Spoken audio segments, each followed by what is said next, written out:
Aloha, it's Julen with Finding Your Fiji, and I'm here doing your Feng Shui Friday tip for this week.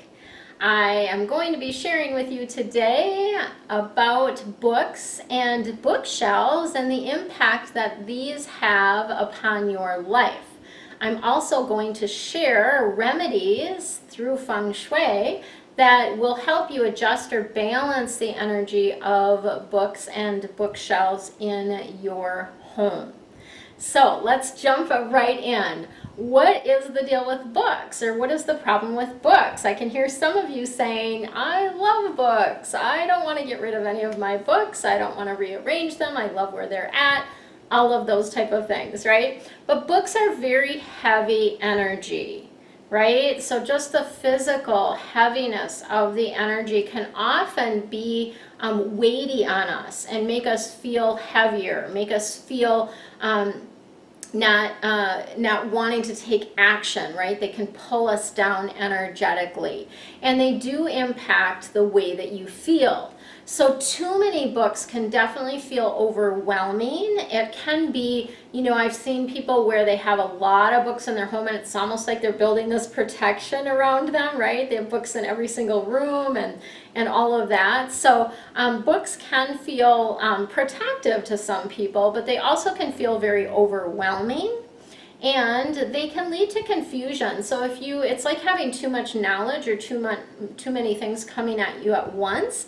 It's hard to make a decision. So they can also lead to confusion. If you have a lot of books in your bedroom, think about all those words floating around in the air while you sleep. This is going to impact your sleep and your ability to sleep. So we don't want to have bookshelves in the bedroom. 1 or 2 books on your nightstand is fine, but we don't want to have large bookshelves in the bedroom. If it's a child's bedroom, that's a different story because that's their entire world. So they can have bookshelves. But some of the other tips that I'm going to give you also apply to their bookshelves as well. Okay? So in Feng Shui, we like to have bookshelves that are waist high and below. So we want them to be at our waist and below.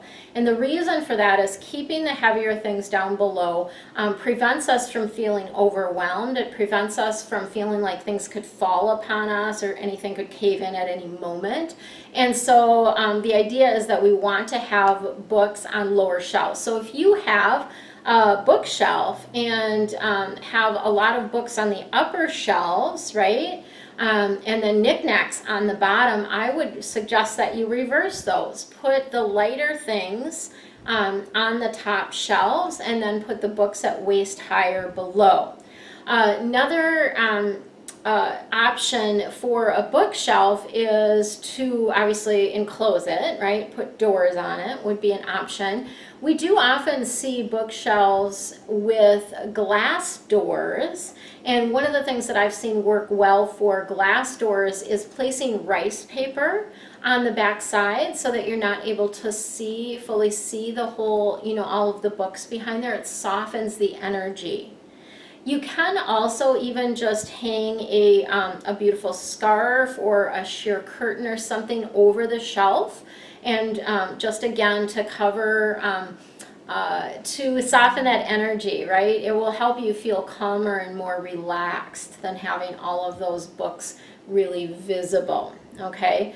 And another option or another idea or a little seed that I will plant actually is to really go through your books, because do you really need all of the books that you have? I have done this a number of different times. Obviously I did it before I came to Hawaii, got rid of almost all of my books. I did ship some. You can actually ship them media mail pretty cheap. So I did ship some books, and I have found myself accumulating again, right? Because I really love books. I'm a book lover for sure.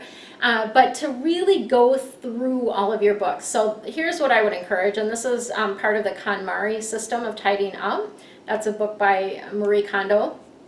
What you do is you gather all of the books from everywhere in your home. all of the books, meaning like any type of book, whether it's a cookbook, a reading book, a reference book, whatever it might be, gather them all in your home. You definitely could divide them between reading books, kitchen books, or recipe books, reference books, that type of thing, but gather them all in one spot. You are going to be astounded when you see how many books you have, number one, and then actually pick up each book and see, does this book spark joy? If this book still brings you lots of joy, then you get to keep it. If it doesn't, maybe it brought you joy when you purchased it. Maybe you read part of it and enjoyed what you read but never got around to finishing it, right? Maybe it's a book you never read at all, but it gave you some joy when you purchased it, and now you're just not feeling aligned, you're not feeling any desire to read it. And so those would be the items to let go of, anything that does not spark joy. And then, of course, organizing what you have. One of the things that we often do in Feng Shui to calm down or balance the energy of books is to line them up by color.